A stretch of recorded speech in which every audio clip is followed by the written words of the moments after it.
Welcome to the Open Forum. Once again, how wonderful it is that we can look together into the Word of God as we're plunging ahead toward the very end of time. Just think, 123 days and Judgment Day and the rapture, the catching up of the true believers will be here. You know, we talk again and again about passing out tracts in our cities, and we encourage this throughout the world. We have a friend who has been passing out tracts for some time in the country of Madagascar. Now, I learn here that he is an English teacher in a seminary of a major denomination in Madagascar. And he just sent us a letter that is so interesting, and it shows the power and what God might do with the tracts that are given out. This is something that, in my judgment, is something I never expected we would hear. He says, I teach English in a seminary of one of the major churches in Madagascar. This past Friday, we were having a meeting. Then the president, and I presume that's the president of the seminary, handed out tracts in French to us about Judgment Day. I said, I have tracts in Malagasy. That is the language of Madagascar. He said to me that foreigners gave them out in October. This is where the president has received these tracts that he was passing out. He had received them from foreigners in October. I said, I have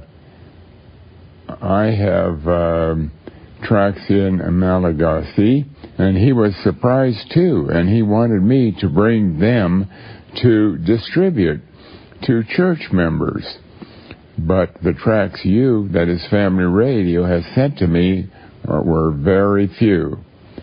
But now one door is opened because the congregation or the denomination has about 100,000 members in it. And the president is interested in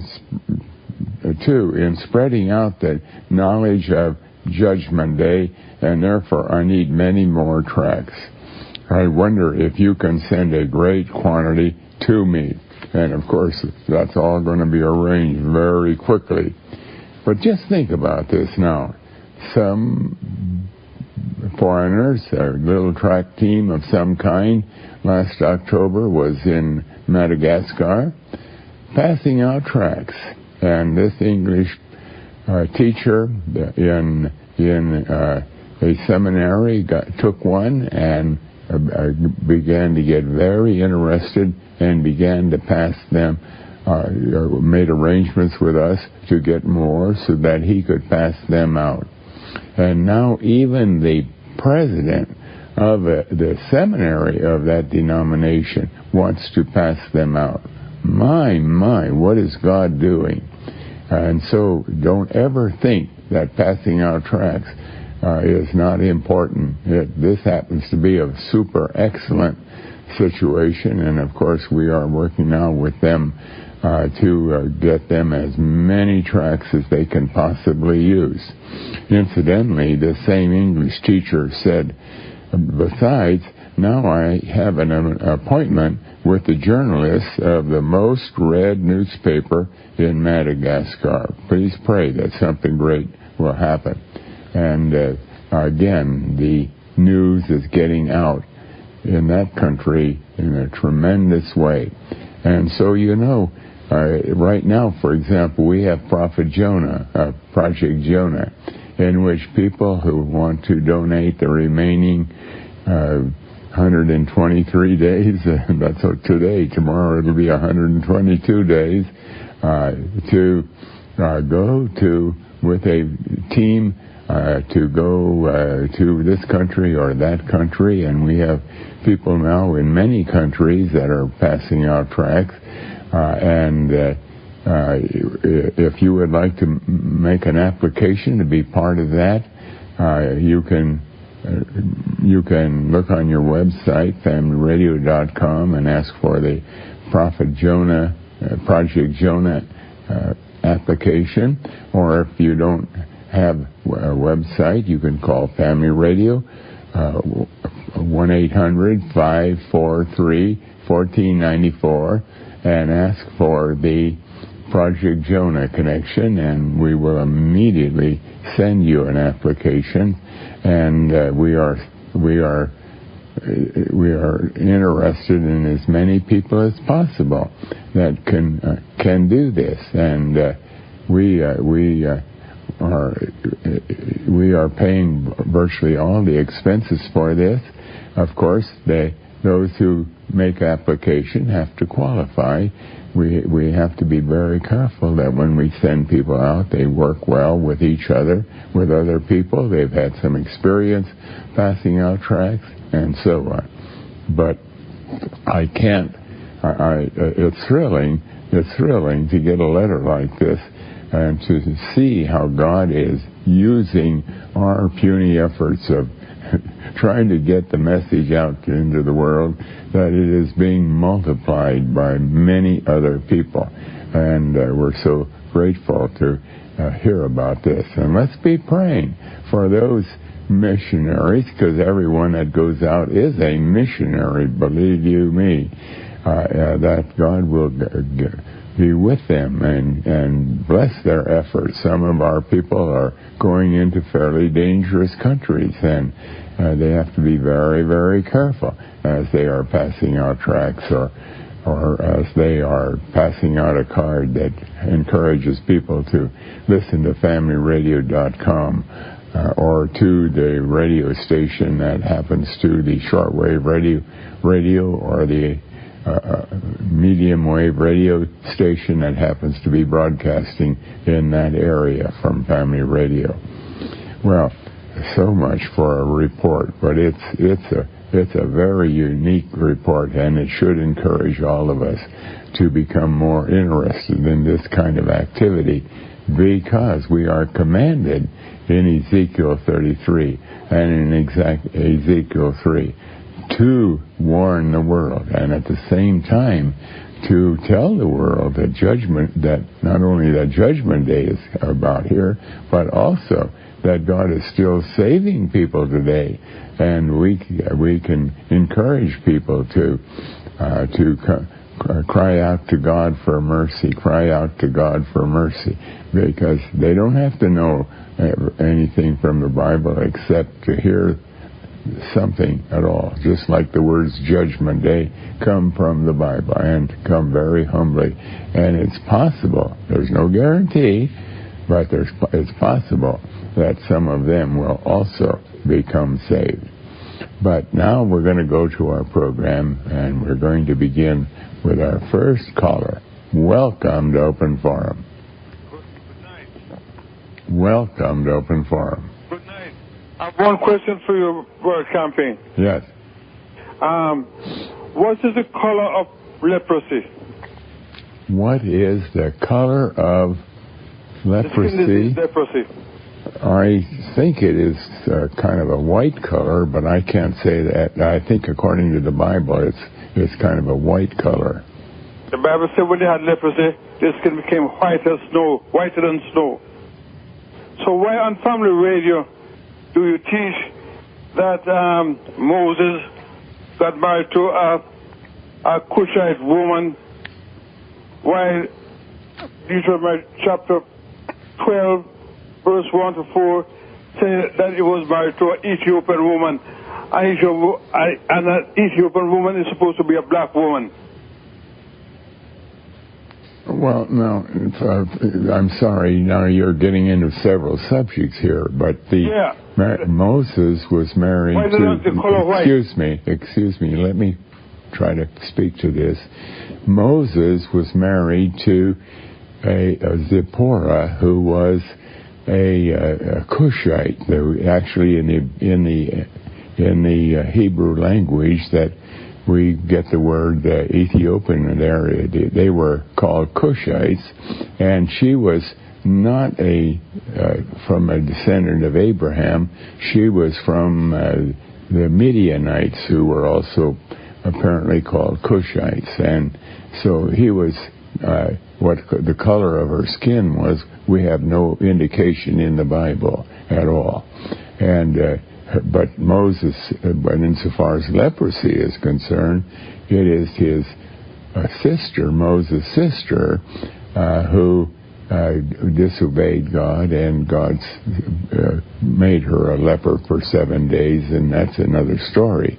But his wife, Zipporah, she never did have leprosy. They cursed Moses because he married to an Ethiopian woman, and she's a black woman, and you want to say in your family radio that the woman was a Cushite. I'm sorry, what is your question? Deuteronomy chapter 12, verse 1 to 4. Well, I'm sorry, I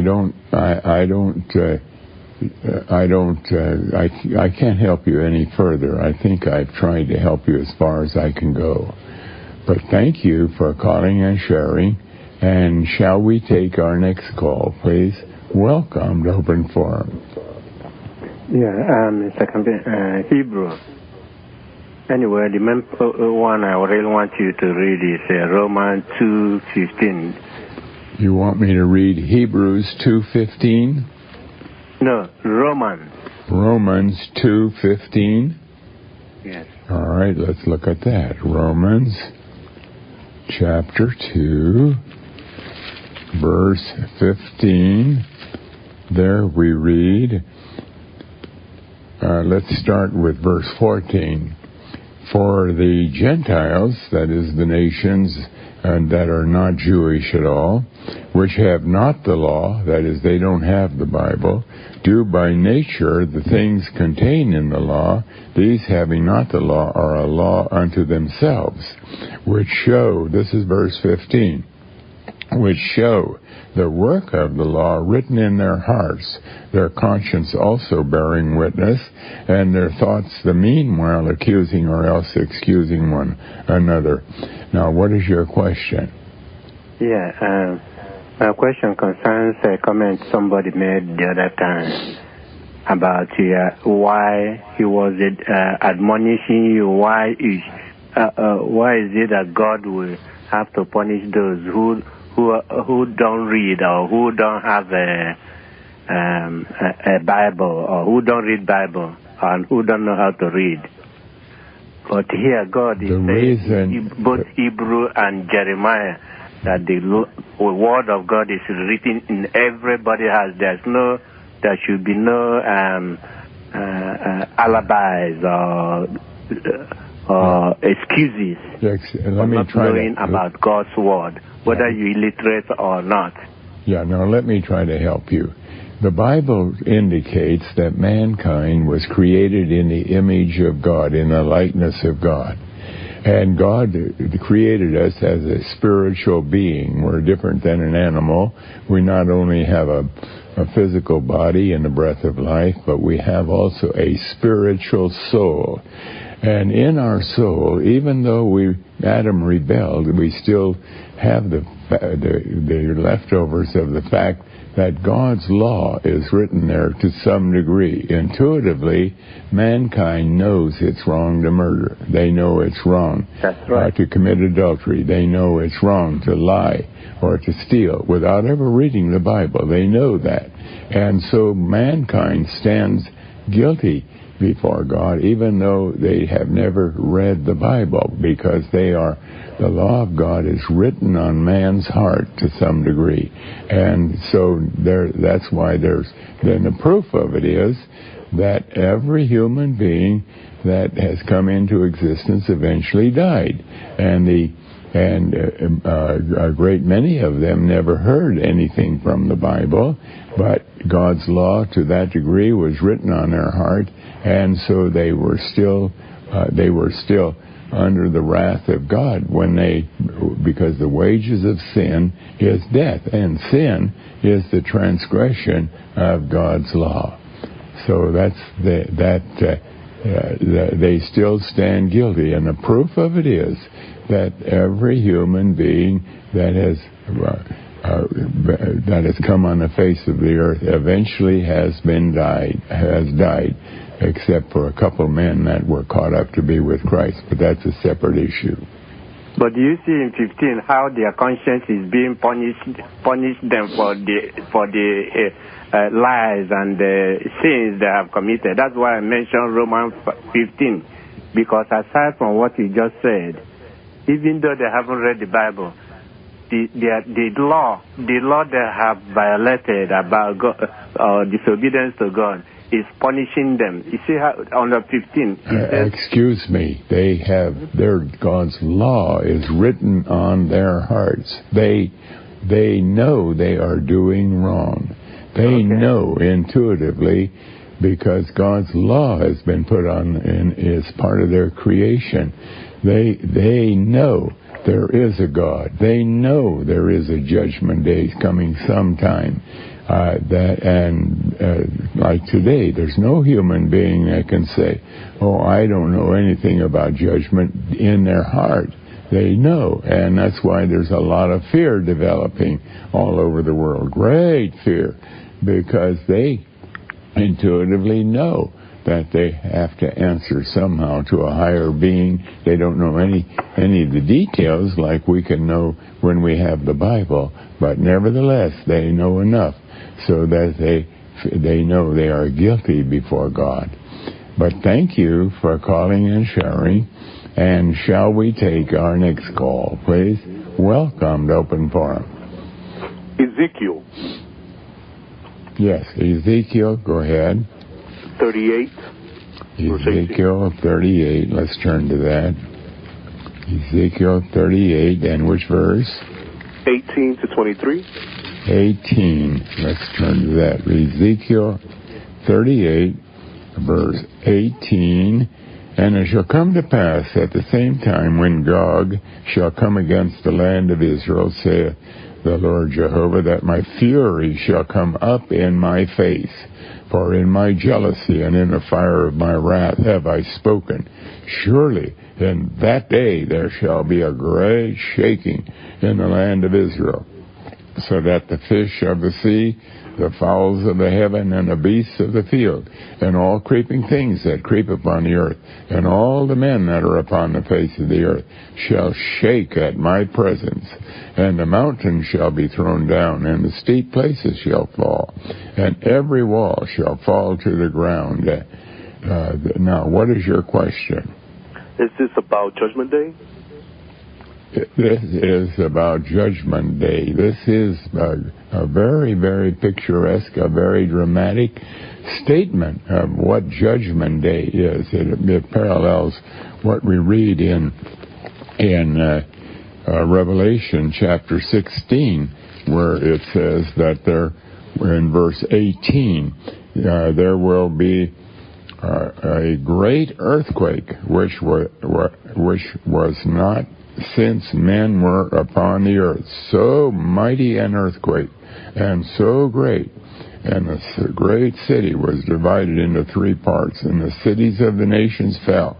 And great Babylon, that's the whole kingdom of Satan, came in remembrance before God, to give unto her the cup of the wine of the fierceness of his wrath. And that's talking about the character of Judgment Day, which begins with this great shaking. And that is necessary in order that the tombs will be thrown open, so that two things will happen. The bodies of the true believers, or whatever remains are there, will come out and be in their glorified spiritual bodies, where those individuals will be caught up to heaven, and all the remains of the unsaved will be thrown out to be shamed in the eyes of God. Yeah, I see that everybody's going to shake at his presence when he comes. Yeah, it really is a very descriptive, and I thank you very much for calling our attention to Ezekiel 38, verse 18. And thank you for calling and sharing. And shall we take our next call, please? Welcome to Open Forum. Welcome. Yeah, you know that the verse in Thessalonians, be ye not ignorant of this very thing. Do you know exactly where that's at? Being ignorant of it. You're talking about. Yeah, don't be ignorant. That verse is 2 Peter, chapter 3, verse 8. Beloved, don't be ignorant of this one thing, that a day is 1,000 years, and 1,000 years is a day. Now, what is your question? Well, my question is that when the people he wrote to back then, they read that verse, didn't they? Read that verse, or was that verse not addressed? Was it? Because was that verse addressed to them or not, or just to other people who are, going to be leaving on the 21st of May? Oh, I see. You see, the whole Bible was written not just to the people that it was written to at that time. It wasn't written just to people who it was written to. Oh, okay, that makes sense. I got that. Okay, go ahead. Yes, now let me try to explain here. The Bible was written for the whole human race. God used particular incidents or conversations or historical facts as the message, or to illustrate or help develop the message of the Bible, but it was not, a lot of the time, it was not understood at all by the people to whom it was addressed, but slowly on it is to be understood by anybody who is carefully searching the Bible. And in our day, we have particular advantage because much of the Bible, God has written about it in such a way that nobody could understand it until our day. But thank you for calling and sharing. And shall we take our next call, please? Welcome to Open Forum. Yes, hello, Brother Camping. Could you read Romans 1:18 through 20? Romans 1:18 to 20. All right, let's look at that. Romans 1, verse 18 to 20. For the wrath of God is revealed from heaven against all ungodliness and unrighteousness of men who hold the truth in unrighteousness, because that which may be known of God is manifest in them, for God hath showed it unto them. For the invisible things of him from the creation of the world are clearly seen, being understood by the things that are made, even his eternal power and Godhead, so that they are without excuse.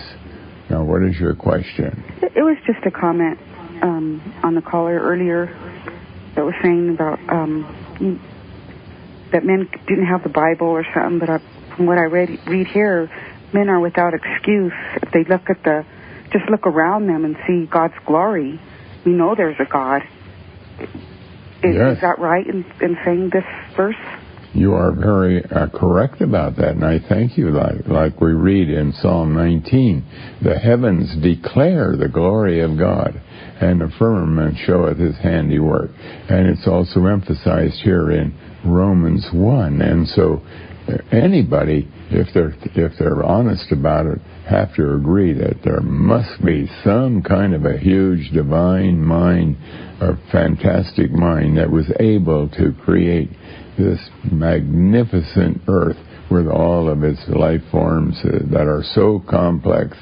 And who that is, they may not know, but it has to be somebody that is infinite in his power and his majesty. Yes, all glory to God. You have a wonderful evening. Well, thank you. Thank you for calling and sharing. And that's a pity that today we live in this beautiful world, and as scientists probe into the depths of the ocean and find all kinds of new life forms there, they penetrate in the deep jungles of the world, and they find again many new life forms, and wherever they look, wherever they turn, there's also something new, and everything is very complex. Nothing is simple. Nothing that they can understand how it ever could have come into existence, except by that crazy idea that it just came through millions of years or billions of years by adaptation, and there's absolutely zero proof of that. But thank you for calling and sharing, and shall we take our next call, please? Welcome to Open Forum. Yes, Exodus chapter 31, verse 13, please. Exodus chapter 31, verse 13. Let's look at that. 13 through 17. Exodus 31, verse 13. Speak thou also unto the children of Israel, saying, Verily my Sabbaths ye shall keep, for it is a sign between me and you throughout your generations, that ye may know that I, the Jehovah, is that doth sanctify you. And ye shall keep the Sabbath, therefore, for it is holy unto you. Every one that defileth it shall surely be put to death. For whosoever doeth any work therein, that soul shall be cut off from among his people. 6 days may work be done, but in the seventh is the Sabbath of rest, holy to Jehovah. Whosoever doeth any work in the Sabbath day, he shall surely be put to death. Wherefore the children of Israel shall keep the Sabbath, to observe the Sabbath throughout their generations, for a perpetual covenant. It is a sign between me and the children of Israel forever. For in 6 days Jehovah made heaven and earth, and on the seventh day he rested and was refreshed. Now, what is your question? Oh, we have to pause. Now, we have a caller on the line who has a question about the seventh-day Sabbath observance. And what is your question? My question is if you could compare that with Matthew chapter 5, 17 through 19. Matthew 5, 17 through 19. Matthew 5. Matthew 5, 17 to 19.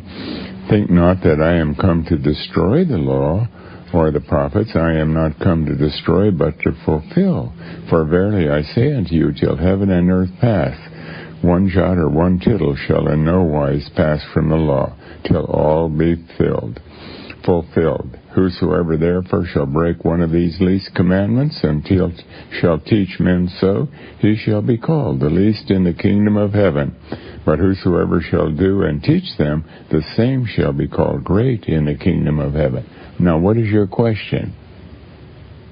Why do you teach your sheeple that the Sunday is the Sabbath when it is Saturday, the seventh day? Because, Brother you Harold, see, thank you.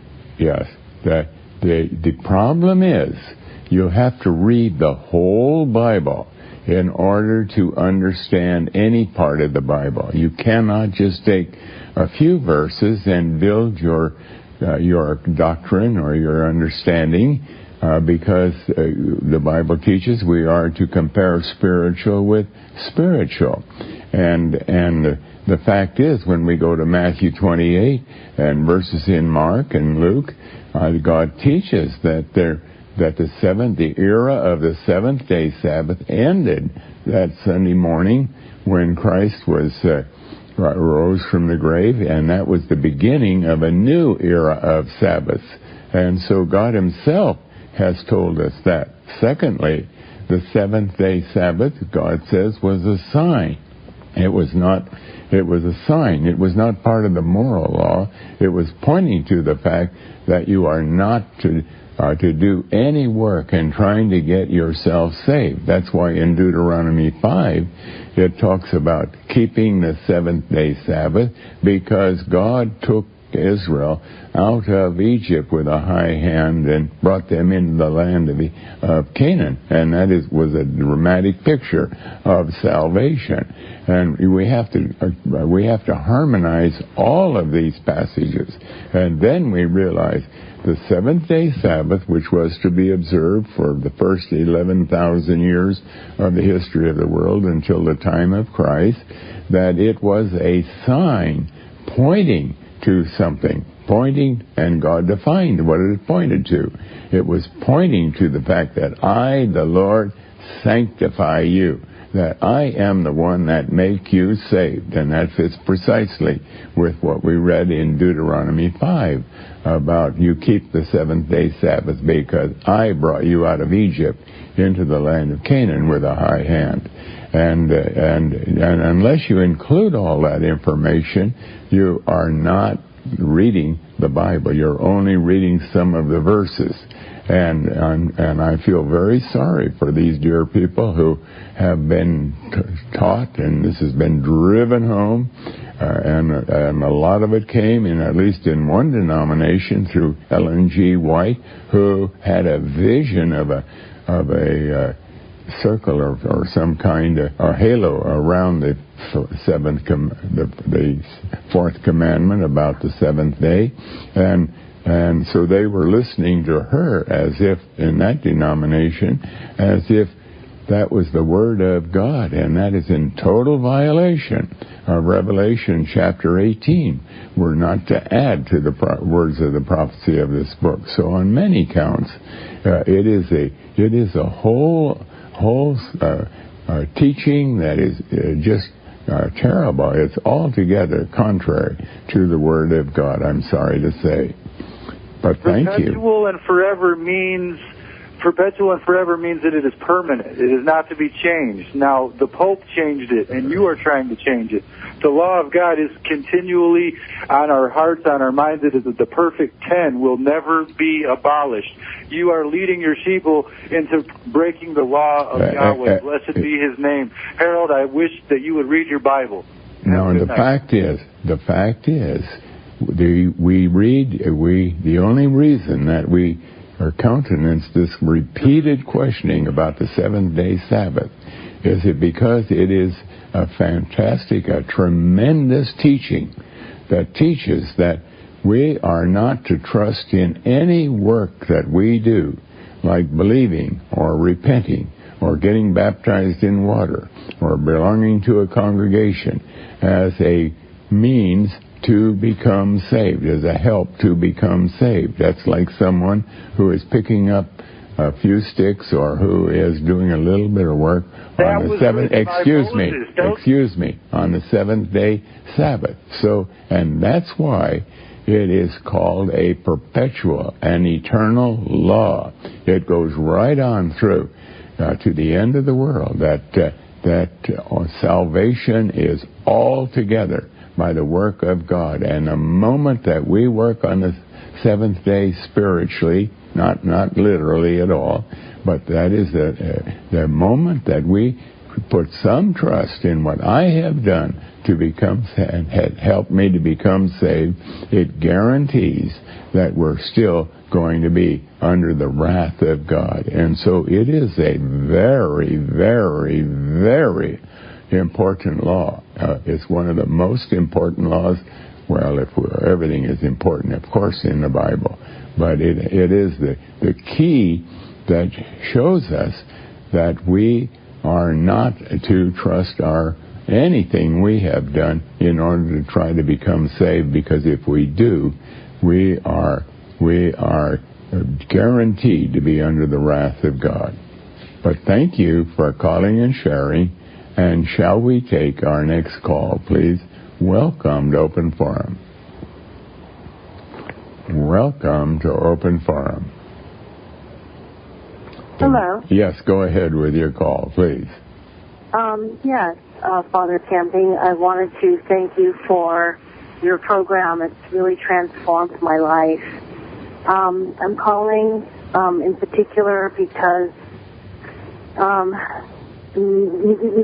your program and other programs never mention the possibility of somebody being saved and having proof. And I wanted to know that if something did happen and somebody did have proof of angels descending and they had a photograph of that, why does the church never, he can't be the only one. There has to be people out there that well, now, excuse me. How come the church never talks about these things? Yeah, well, now the fact is that we do read in John. This is what I think what you're referring to in the Gospel of John, chapter 1 or chapter 2. Let me see. Jesus is talking to Nathanael, who is he's going to make him a disciple, an apostle. And we read in John 1, verse 51, and he saith unto Nathanael, unto him, Verily, verily, I say unto you, hereafter ye shall see heaven open, and the angels of God ascending and descending upon the Son of Man. I think that's what you're referring to. Now, I am, and he was accused of being schizophrenic, and that thing happened to him as a result. So I'm wondering if, why nobody ever talks, why the church never really talks about the possibility and what that would look like and what that would mean so that people are more comfortable. Well, now let me explain what God is saying here. First of all, the word angel in the Bible is both in the Hebrew language and in the Greek language. The Old Testament is Hebrew, the New Testament is Greek, is a word that fundamentally means messenger. And God indicates in the Bible that there are three possibilities of what a messenger is. It can be a human being, it can be an angel, the word angel is that word that is translated messenger, or it can be God himself, because Christ, for example, is called a messenger of the covenant. And we can't tell which just by reading that word, it's Malach in the Old Testament and Angelus in the New Testament. We can't tell from that word itself if it's talking about an angel, or is it talking about a human being, or is it talking about God? We have to examine the context. Now, here in verse 51, he's saying, Hereafter ye shall see heaven open, and the angels of God. Now, when we finally work out what this verse is talking about, the angels are those who become believers. We are the messengers of God to bring the gospel. You can't see an angel anyway. They're a spirit being. You can't see an angel. They are a spirit being. You can't see a spirit. Just like when we die, our soul is a spirit, a part of us, and nobody can see that soul leaving the body and going up to heaven. Now let's go. No, excuse me. Let me finish this. Now, this angel, these messengers, why are they ascending and descending upon the Son of Man? In this context, the Son of Man is Christ. You see, when we become saved, instantly we are seated with Christ in the heavenlies. That is, we reign with him. And so upon the fact that Christ saved us as a true believer, we ascend into heaven spiritually, not physically or literally. And then instantly, as it were, we're commanded to be an ambassador of Christ, to represent the kingdom of God to this world. So where do we have to do that? In this world. So it's like we descend out of heaven, again on the fact that Christ has saved us. It's on him. And so this verse is not talking at all about angels. It's talking about what happens when we become saved, and it's, of course, to be understood entirely spiritually. It's not a physical situation that is described. But thank you for calling and sharing this interesting question. And shall we take our next call, please? Welcome to Open Forum. Yes, thank you. Can you tell us a little bit more about what heaven is going to be like? Can you tell what happened? What heaven will be like? Oh, I have no way to tell you at all. I have no way to tell you except that, well, I can at least say some things that we know. There's no sin. There is no testing to see once whether we might fall into sin. When we go to the new heaven and the new earth, as all the true believers will, we will be there eternally. There's no death of any kind. There's no sorrow. There's no suffering. And we will be joint heirs with the Lord Jesus, that is, co-owners of the new heaven and the new earth. We will be reigning with Him in some way. And so it is way, way, way more mysterious and glorious than our human minds are able to anticipate. Okay, thank you. Thank you for calling and sharing. And shall we take our next call, please? Welcome to Open Forum. Hi, Mr. Campion. How are you tonight? Hello? Oh, I'm very well, thank you. Great. I had a question. I just wanted to get your opinion on James 2. James 2. You want James 2. And which verse? Verse 14. Verse 14. What doth it profit, my brethren, though a man say he hath faith and have not works? Can faith save him? Now, what is your question? Well, I just wanted to get your opinion on that, and then I have a comment after that.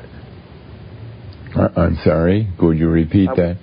I wanted to get your opinion on that statement. Well, you see, faith itself is work. We read in 1 Thessalonians chapter 1, the work of faith. Faith is work, but the evidence of faith is that work is done.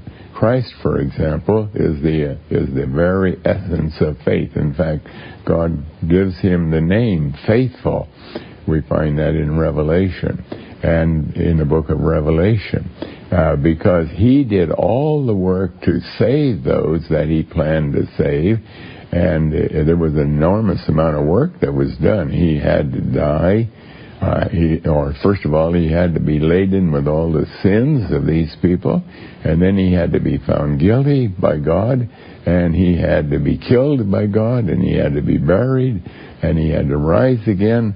All of that work was the fact is that he faithfully did what God commanded him to do, what his appointment was, to be our Savior. And so faith without it, if someone says faith, it's like and it has no work connected with it, then it's like something that is just ethereal or ephemeral. It's just like a cloud. There's nothing there. There's no substance, as near as we can tell. But faith has a lot of substance. And finally, when God saves us and we believe on Him, the substance is that from that point on, we will do all kinds of good works. And a good work is obeying any command of God. And if we say I know I have become a believer, and we don't have an intense desire to do the will of God, which is the work that is expected when we become saved, then we have not experienced salvation. We have not experienced faith or believing. God has not given us salvation at all. The Bible seems to explain that a little different, and this is where the confusion's coming in when you say faith is a work.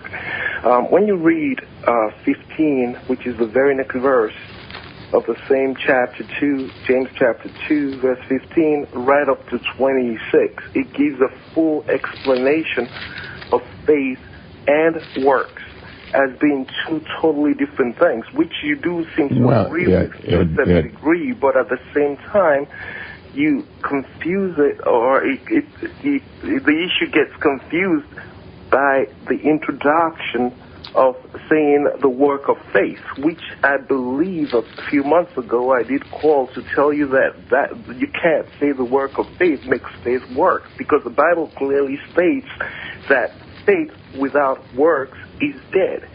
Well, and yes, excuse me. If you read further on, if you wouldn't mind, just read 15 to 26, and then we can, I'll love to hear your explanation. It would, it's all for all of us to benefit, hopefully.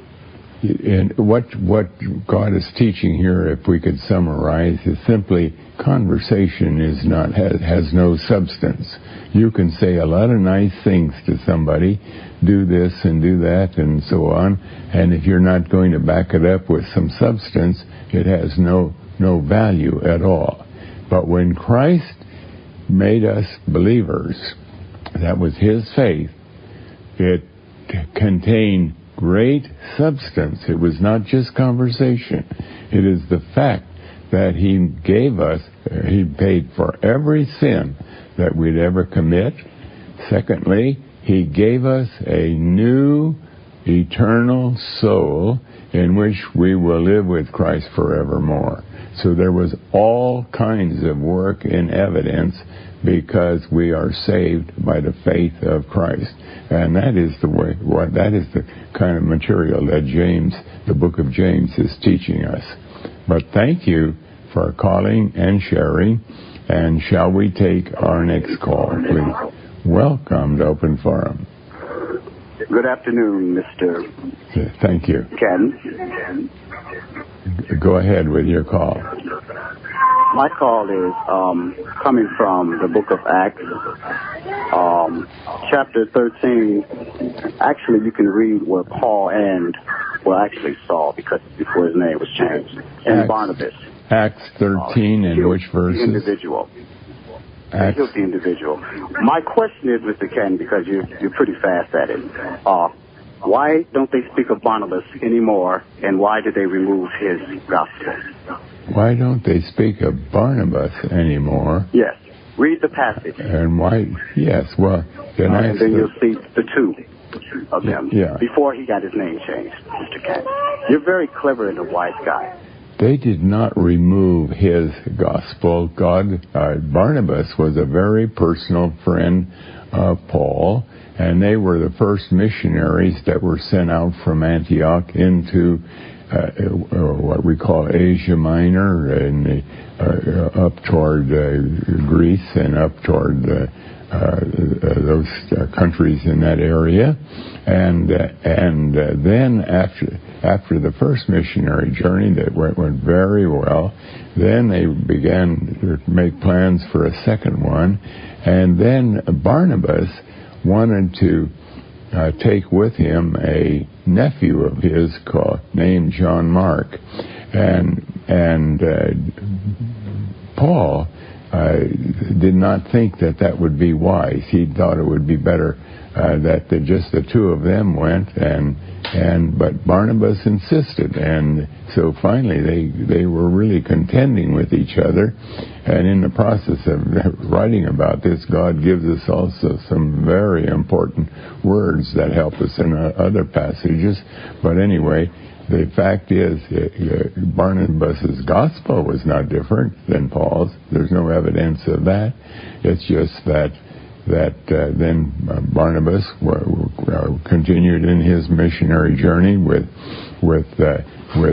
John Mark, and Paul went in on his missionary. He took another man named Silas, and so it actually ended up in getting 4 missionaries out into the field rather than only 2 missionaries. It turned out well, but it did not speak in any negative way about Barnabas. Now, God did not speak further about Barnabas, not because he was not accepted or anything, but because God has other things to tell us in the Bible that involve Paul.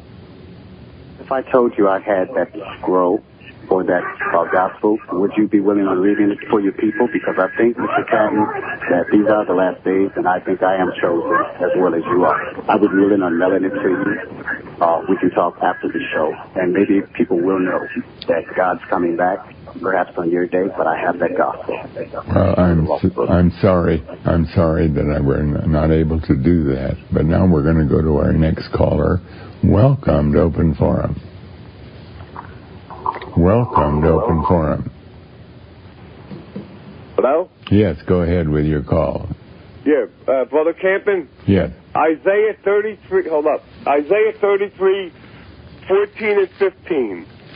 Isaiah 33. Let's look at that. Isaiah 33.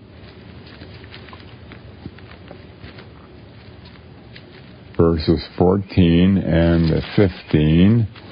There we read, the sinners in Zion are afraid. Fearfulness hath surprised the hypocrites. Who among us shall dwell with the devouring fire? Who among us shall dwell with everlasting burnings? He that walketh righteously and speaketh uprightly, he that despiseth the gain of oppressions, that shaketh his hands from holding of bribes, that stoppeth his ears from hearing of blood, and shutteth his eyes from seeing evil. He shall dwell on high. His place of defense shall be the munitions of the rocks. Bread shall be given him. His water shall be sure, and so on. Now, what is your question? That the people who teach hell, they only go to Isaiah 33:14, but the next verse, it sounds like the people who are saved will be with the everlasting fire of God without being hurt by God. Verse 15, he that walketh righteously and speaketh uprightly, he that despiseth, well, that's what I read. Yes. Yes. The people, it's the saved people who have conscious existence in the everlasting fire. I see. You're looking at the word everlasting fire. Well, you know, the Bible defines that later on. Whenever we read passages, anything, anywhere in the Bible, we have to check through the whole Bible to find how the Bible guides us into understanding what is being indicated. And here, when we look at everlasting burnings, we immediately think of God defines that in Jude, verse 7, where God uses the destruction of Sodom and Gomorrah as an example of everlasting burnings. We read there in Jude, verse 7, even as Sodom and Gomorrah and the cities about them in like manner, giving themselves over to fornication and going after strange flesh, are set for an example, suffering the vengeance of eternal fire. And that's everlasting burnings. And we find that kind of a phrase sprinkled all through the Bible. But here God defines it. He says, now I destroyed Sodom and Gomorrah and the other two cities, Admah and Zeboam, and they are an example of everlasting fire. Well then, should we then, if everlasting fire means that the fire is going to burn and burn and burn, then we know where Sodom and Gomorrah were located. There's no question at all about that. And yet there's no cities there burning and burning and burning. That fire went out shortly after. And so God is defining the phrase everlasting burnings or everlasting fire. It does not mean the fire goes on forevermore. It means that which is burned up is everlastingly destroyed. And this is a tremendous, and God insists on Sodom and Gomorrah is an example so that we can have no doubt at all. It is guiding us to how we are to understand anything that talks about eternal destruction. We know that it has to do with not the fire continuing forever, but that we who are suffering eternal fire will be destroyed forever and ever and ever, will never come into existence again. And that fits with Isaiah, where it says the present earth will never be remembered or come into mind. It does not. It'll be totally annihilated. And there are all kinds of verses in the Old Testament that speak about annihilation. Everything is finally going to be annihilated. But thank you for calling and sharing, and we're going to have to pause now for a message. We're continuing with the Open Forum, and shall we take our next caller, please? Welcome to Open Forum. Hello, Brother Camping. How are you this evening? Very well, thank you. Yes, I'd like to offer 3 verses that we haven't looked at on the Open Forum in a long time, which tie in Noah with Judgment Day and feature the numbers 1 and 7,000. If we could please take a look at Genesis 6:13, please. Genesis 6:13. Let's look at that. Genesis chapter 6, verse 13. And God said unto Noah, the end of all flesh is come before me, for the earth is filled with violence through them, and behold, I will destroy them with the earth. Okay, next, if we could look at Jeremiah 25:33, please. Yes, Jeremiah 25, verse 33. We read Jeremiah 25. 33. The whole chapter is speaking about Judgment Day there, and in verse 33 we read, and the slain of Jehovah shall be at that day from one end of the earth, even unto the other end of the earth. They shall not be lamented, neither gathered nor buried. They shall be dung, that is manure, upon the ground. Yes. Now the last verse is Revelations 11:13, please. Revelation 11:13.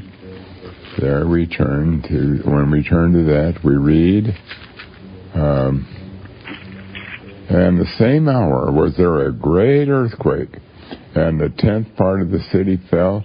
And in the earthquake were slain of men 7,000, and the remnant were affrighted and gave glory to the God of heaven. Now, what is your question? My question is that if you see the connection between these 3 verses, we have the great earthquake. We're speaking about Judgment Day, and we also feature the number 7,000 in Revelations 11, and even 1 is mentioned in Jeremiah 25:33. From one end of the earth even unto the other end, from Noah's day until Judgment Day, from one end to the other end. And then here in Revelations 11:13, I mentioned 7,000 men. I was wondering what your thoughts are on this. Yeah, well, they're all, of course, intimately related. And, in Revelation 11, where it talks about a 10th part of the city fell, God frequently used the 10th as a tithe, as an indication of the whole, just like our tithe. God, when God spoke of 10% or 1/10, but actually it was a picture of bringing our whole life to God and making it available in His service. And here at a 10th part of the city fell, it simply means the whole world will be destroyed. And in the earthquake were slain of men 7,000. Isn't it curious that in this year, their population of the world will be 7 billion at some moment during this year. And God only knows the exact moment, because no census is that accurate. But at some moment in this year, there will be exactly 7 billion people. And there you see that word 7. It's the 7,000 who will fall are the complete fullness, the complete situation of all of those who remain unsaved. They will all be destroyed in the day of judgment.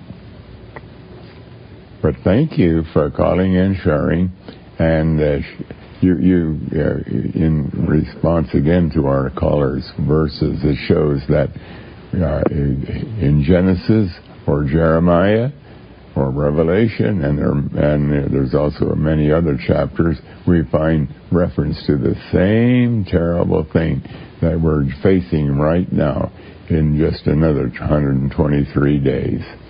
But shall we take our next call, please? Welcome to Open Forum. Yes, Brother Camping? Yes. Good evening, and thank you for taking my call. My verse is Malachi chapter 4, verse 5. Malachi chapter 4. Malachi chapter 4, verse 5. We read there,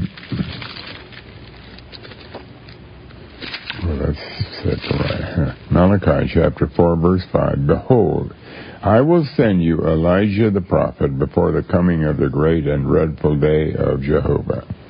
And he shall turn the heart of the fathers to the children, and the heart of the children to their fathers, lest I come and smite the earth with a curse. Now, what is your question? Yes, my question is, how does that relate spiritually and to the coming of the Lord? And what would that be a sign that we should be watching for, or is that just a spiritual meaning there? Well, first of all, in its most direct understanding, we know that this is referring to John the Baptist. If we go to Luke chapter 1, verse 17, we find there where God is saying in Luke 1, verse 17. And speaking to Zechariah, the father of John the Baptist, and that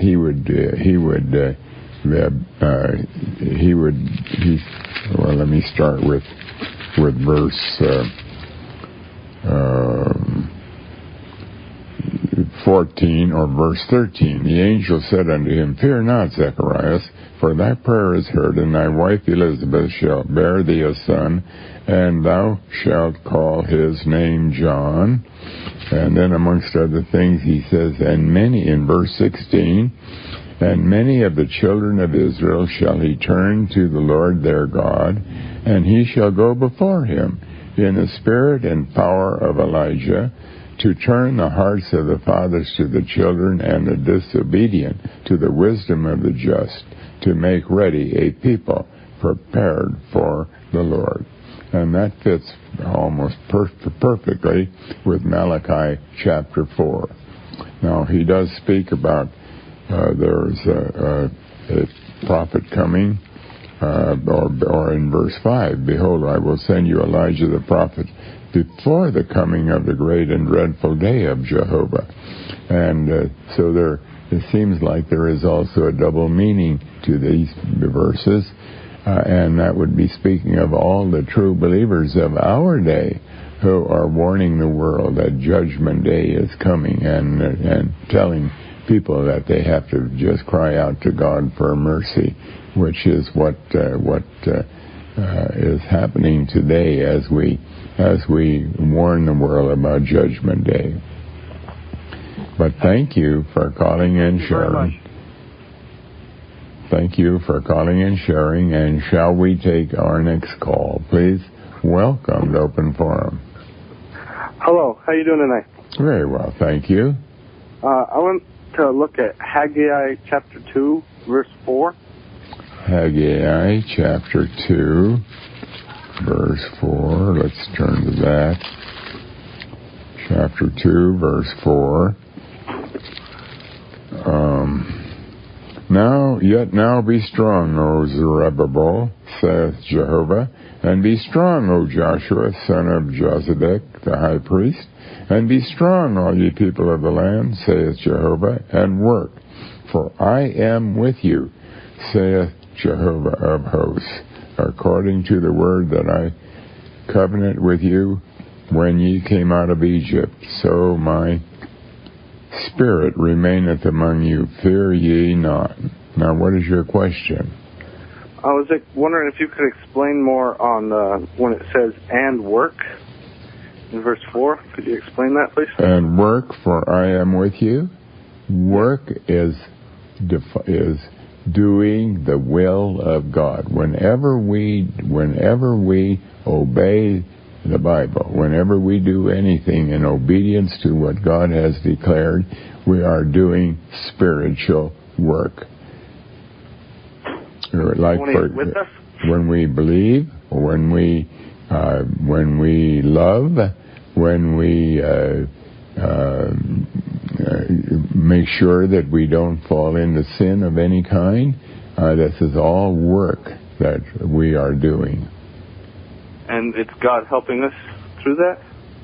Oh, yes. Remember what we read in Philippians chapter 2, work out your own salvation, that is the salvation that God has provided for you, with fear and trembling, for it is God who worketh in you to do will and to do of his good pleasure.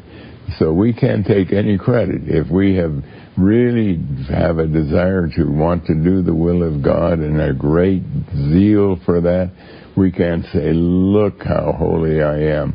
We have to say, all I can do is thank God that he is motivating me and working through me, because I would never do it of myself. Right. So salvation belongeth unto the Lord. It's all together of God, all together. And that's why the life of a true believer ought to be a life of praise, constant praise. Oh, Lord, thank you. Thank you for your mercies. Thank you for your blessings, because we don't deserve any of it. Yes, sir. Thank you. Thank you for calling and sharing. And shall we take our next call, please? Welcome to Open Forum. Good afternoon, Mr. Campy. How are you? Very well, thank you. I'm well. I wanted to talk to you about Daniel 12. You talk about people dying and then there is no consciousness left. But in Daniel 12, it talks about Daniel going to sleep and then coming back again. And it also talks about the people that are going to be raised for retribution. You're talking about Daniel 12, verse 1, where we read, and at that time shall Michael stand up, the great prince, which standeth for the children of thy people, and there shall be a time of trouble, such as never was since there was a nation, even to that same time. And at that time thy people shall be delivered, every one that shall be found written in the book, and many of them that sleep in the dust of the earth shall awake, some to everlasting life, and some to shame and everlasting contempt. Right. Right. So if once you die, you no longer have consciousness, how are you going to wake to everlasting shame and contempt? Because we have to read this in the light of everything else. Now notice it says, being raised to everlasting shame and contempt. And the word contempt is also a word that associates entirely with the idea of shame. And remember that the Bible teaches that the graves will open and the people will be thrown out of the graves, and they will be like dung, like manure on the ground. They will be, those bodies or those bones or whatever's left will be desecrated. They will have risen. They were in the tomb. They will have risen. But there's not one word that they are alive in order to stand for judgment or something of that. They have to come to life again, and that is not taught anywhere in the Bible. They are resurrected They are raised out. And you remember in Ezekiel chapter 37, God talks to the bones as if they are alive. It's really surprising when you look at Ezekiel. Let's turn to that a minute. In Ezekiel 37, I think it is, we read where God is saying, Ezekiel 37, in verse 4, or verse 3, and he said unto me, Son of man, can these bones live? And I answered, O Lord God, thou knowest. Again he said unto me, Prophesy unto these bones, and say unto them, O ye dry bones, hear the word of Jehovah. Now, have they come to life again? No. Those bones can hear the word of Jehovah. They are, as it were, sleeping, but they are going to be thrown out. It was God's plan that they are going to come forth to be shamed, and to be shamed means their remains, whatever it is, their bones or their corpses, whatever was thrown out, will be desecrated in the eyes of God. Just like Christ, when he was hanging on the cross, he was cursed. He was shamed in the eyes of God, demonstrating that is an integral part of the wrath of God. Now, that doesn't mean that these people who were thrown out have come to conscious existence. There's nothing that teaches that. Nothing at all. It is only that it's part of the finality of God's judgment. That is, they will be shamed, and then finally they will be annihilated. They'll be entirely destroyed, and then the judgment process is completed. But thank you. Hello? You. Yes. Yes, explain to me the second death that the Bible talks about. Well, the second death, that's another question, but I will quickly... You have to come to consciousness and be alive in order to die a second time, don't you? The second death is the end, the completion of the judgment that it's annihilation. That is spoken of as the second death. It is not that they're alive again. It is that it's completion of God's judgment plan. It's the lake of fire that is called the second death, the whole judgment process. But thank you for calling and sharing. And shall we take our next call, please? Welcome to Open Forum. Yes, evening, Brother Kevin. How you doing? Very well, thank you. Yes. Can you please turn to the Matthew chapter 24, verse 22? Matthew 24, verse 22. Let's look at that. Matthew 24, verse 22, we read, And except those days should be shortened, there should no flesh be saved, but for the elect's sake those days shall be shortened. Now, what is your question? What does it mean, those days? How are those days shortened? What does that mean? Well, this is a very good question, and I'll tell you, I struggled a long time with this, and it's what got me into trouble when I wrote the book 1994, because this is the verse that I didn't understand.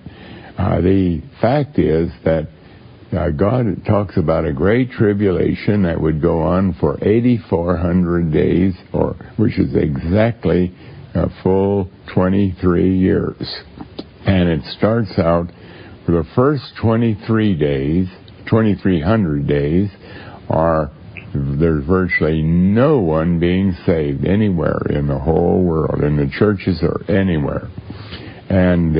And so that's the way it began, the Great Tribulation, and if it would continue that way all the way to the end of the 8,400 days, then it would mean that any babies that were born during that 8,400 days would have absolutely no possibility of having become saved, and it would and there was a great many people born in that final 17 years, approximately 17 years.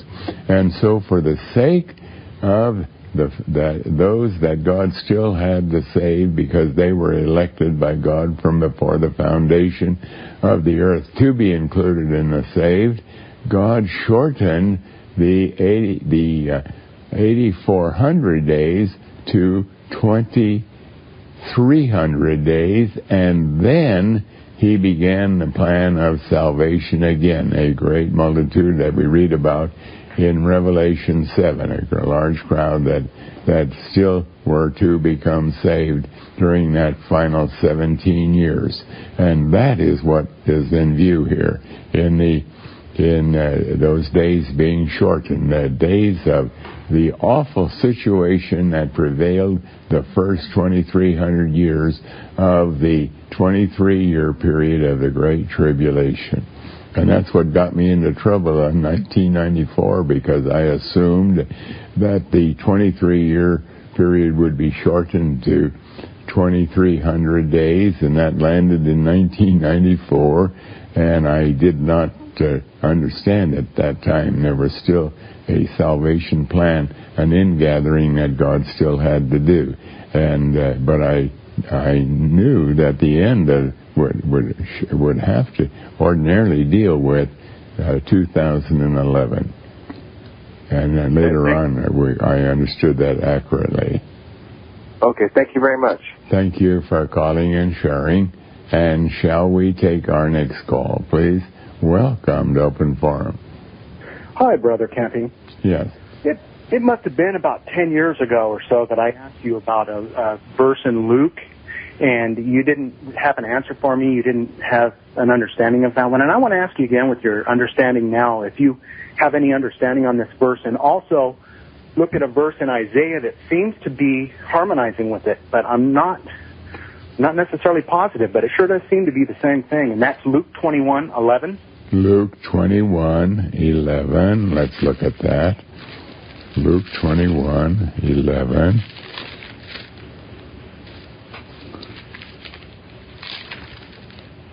And great earthquakes shall be in diverse places, and famines and pestilences and fearful sights, and great signs shall there be from heaven.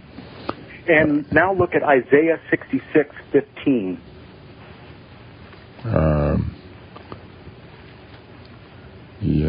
Isaiah chapter 56, verse 15. No, 66. 66, verse 15. Correct. Let's turn to that. 66, verse 15.